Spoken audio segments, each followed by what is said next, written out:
The expression, a Good Samaritan, is one most of us are familiar with. It comes from a story, a parable Jesus told about a man who was robbed and left for dead on the treacherous road between Jerusalem and Jericho. Two religious types walk by, one of them a priest, and they do nothing.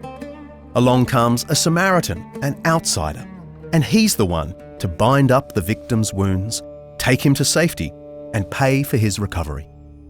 Jesus makes the Samaritan the ethical hero because he is, in that Jewish culture, the absolute anti-hero.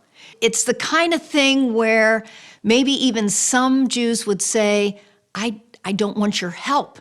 I may be taking my last breath, but the last person I want to help me is a Samaritan. Jesus expected his followers to care for people in need regardless of race, religion or morality. And by making the Samaritan not the priest, the hero of this story, he was pointing out that sometimes religion gets in the way of universal compassion. If that sounds like a modern message, it's because Jesus' teaching influenced our world more than we realize. The parable of the Good Samaritan is something that just resonates in Western culture. And we've got hospitals called the Good Samaritan, and it's our ideal. For the next few centuries, Jesus' followers searched for ever more innovative and effective ways to follow his teaching and redress poverty. By the year 250, the Church of Rome was supporting 1,500 destitute people a day. It's incredible to think that the church's daily food roster for the poor was as large as the largest civic associations in the Roman Empire, the Teachers Guild, the Leather Workers Union, and so on. And Christians were doing this in a period when their own legal status was tenuous at best, and sometimes they were being fed to the lions. The best kind of care that the church has provided for the world has been when it's out of power and it's not worried about ruling, but more worried about being on the ground, taking care of the poor and the vulnerable. Looking out for the interests of the people who've been forgotten. And I think that's actually one of the things that the church keeps coming back to one way and another. Who's not here? Who's not audible? Who's not visible? They're the people we need to be in touch with.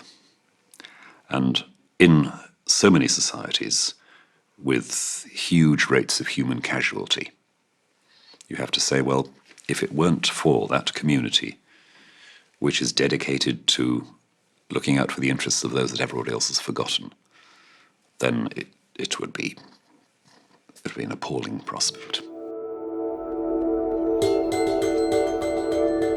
During what's called the Great Persecution of the years 303 to 312, many churches were destroyed and Christians arrested and killed. Court records of the time highlight just how central charity was to the activities of the early church. Roman officials burst into the church of Curta over the other side of the Mediterranean, hoping there were treasures hidden in the basement, just as there often were in the pagan temples. What they found, though, was a simple storage room for the church's work among the poor. The official records list the items: 16 tunics for men, 82 dresses for women, 13 pairs of men's shoes, 47 pairs of women's shoes, 19 peasant capes, and 10 vats of oil and wine for the poor. Given Christianity's rich tradition of charity, I guess you could say they did find the true treasure of the church.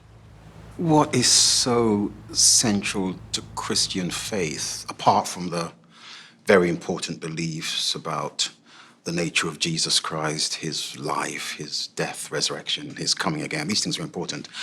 But I'm always amazed by the simplicity of some of the stories Jesus told. The story of the Good Samaritan, how you look out for your neighbor, which is about added value to community.